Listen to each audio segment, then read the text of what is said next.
Cut down day for the Browns. They have to get to their 53-man regular season roster tomorrow, Saturday by 4 p.m. So there's some nervous hours ahead for the Browns, the back half of that roster. Of course, the Browns wrapped up their regular season against the Lions last night. Not many starters played. There were no starters played, and not many people that are really battling for those last few roster spots played. But the Browns were active yesterday in the trade market. They acquired a tackle, Wyatt Teller, from the Buffalo Bills. They sent the Bills their 5th and 6th round picks. They got back Teller, who is a guard, started some games for the Bills last year, and the 7th round pick of the Bills next season. So they gave up a 5th and a 6th. They got a guy who can play tackle and a 7th round pick. Let's welcome in our Browns expert, Jake Burns. Jake, when you look at Wyatt Teller, a guy that started some games for the Bills, what do you see in Teller, and what did the Browns get with Wyatt Teller from the Buffalo Bills? Yeah, I think the biggest thing they're going to get is help along the right guard situation. I think it's somewhere they still feel unsettled about. I think last night's game didn't do any favors for anybody because Drew Forbes ends up hurting his ankle. Looked like a relatively high ankle sprain, and those are never fun to deal with. He was sort of making a late push, but what it tells me, Dave, is that they're not necessarily comfortable with who they have at right guard. I think they know that they can go into the season with Eric Kush, but they feel like they might need a better alternative, somebody with a little bit higher floor. And Wyatt Teller gives them that. He's a little stiff in terms of hip flexibility, being able to make some turns, but a powerful guy who plays well within his frame, very good hands, very good punch. I think the Browns looked at this as an opportunity to get a guy who could, at the baseline, be a player that could potentially start for them. And if things work out well with this scheme, and if he connects well with James Campen, it could be a guy who potentially is a long-term, starter at right guard. The Bills just have shuffled some things around, and I don't think that Teller was necessarily a guy that was going to get cut. I think he was going to be a depth player for them.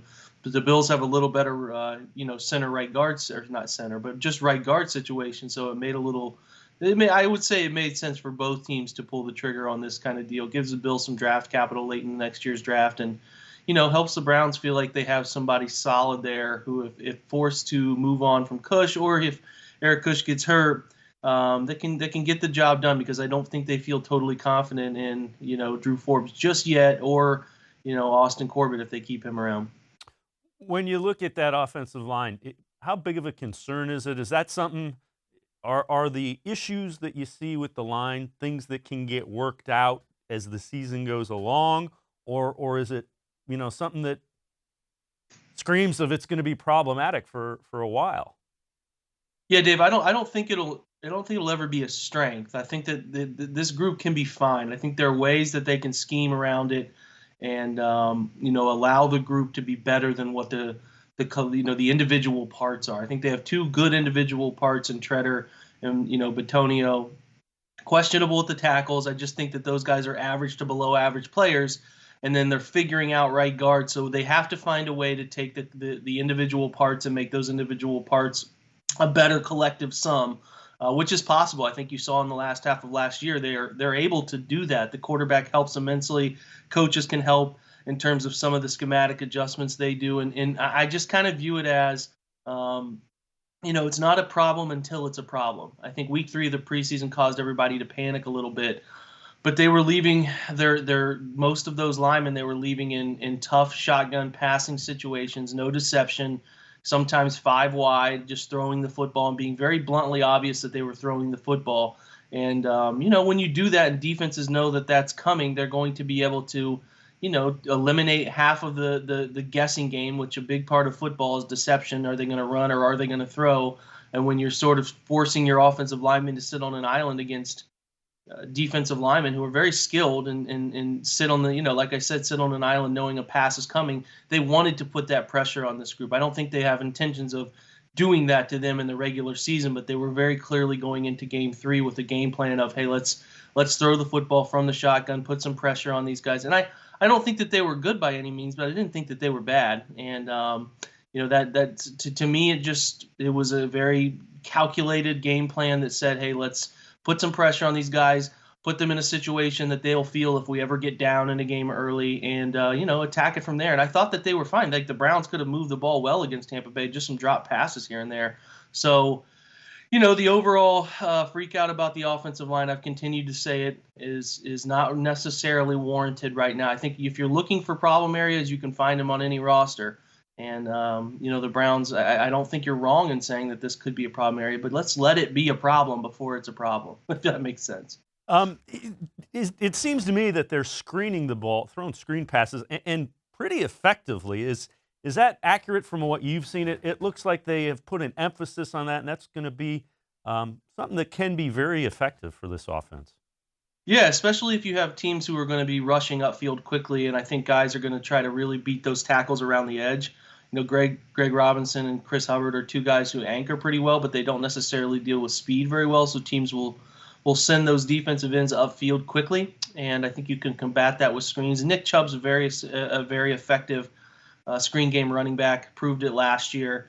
He has a nice job of catching the ball, finding a little hole, a little crease, and bursting through there. He's pretty effective at it and catches the ball better than some people think. So, in my opinion, the screen game stuff will be a big part of what they do. Freddie Kitchens made it a big part of branching off of his run game looks last year. So yeah, I would expect the screen aspect of things to be a heavy part of not just running back screens, but wide receiver screens too, to get the ball out of Mayfield's hands quickly and sort of mitigate risk when you don't necessarily need to. And screen game stuff is really effective as a part of a game plan, for getting guys on the perimeter quickly, getting the ball out into their hands, and letting linemen get out in front and block. And if you can play against some teams that don't plan accordingly and don't read keys accordingly, I think you can really take advantage of that. And the Browns did a little of it in the last half of last year. When you watched last night's game, what'd you take away, that final preseason game? Who do you think really helped themselves? Did anybody kind of hurt themselves? Just an overall look at that fourth preseason game.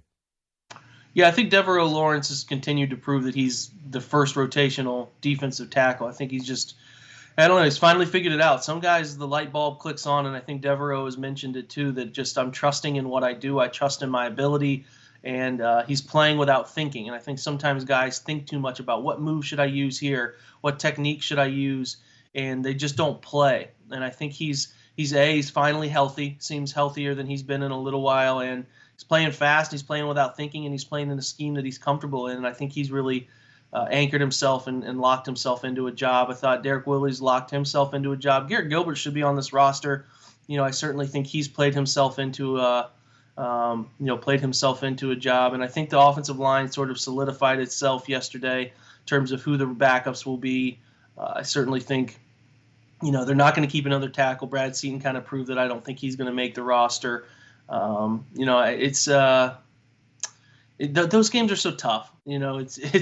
It's who they're really looking at. I think there'll be some surprises. I do think there'll be a couple names that we didn't expect to make the roster on the defensive side of the football. It just seems to always go that way. They keep somebody that they really like as a special teams guy, and you just didn't expect it. It'll happen to me, I'm sure, because I put out a prediction the other day. But yeah, I think they might have another trade. I just kind of have a hunch that they're going to try to go get somebody else, and then possibly a waiver wire guy. I think it's important for fans to know that the waiver wire, the Browns won't be in front of that this year. That waiver wire goes once teams make their cut at 4 o'clock. That goes in the order that the draft went in. We typically have been accustomed the last few years to having that first look at the waiver wire. Will be 17th this year. So, they might not be as active. I think they added 3 or 4 guys last year right after the waiver cuts and cut some guys that were a little bit unexpected, and like Carl Nassib, for example. I don't think there's going to be any of that. There might be a guy or two, but I do think they might be active in one more trade. So, my biggest takeaway from last night is that Garrett Gilbert should be the number 2 guy, though. I think he's proven to be the most effective of the backup quarterbacks group from camp through the 4th preseason game. So I'm hoping they go in that direction.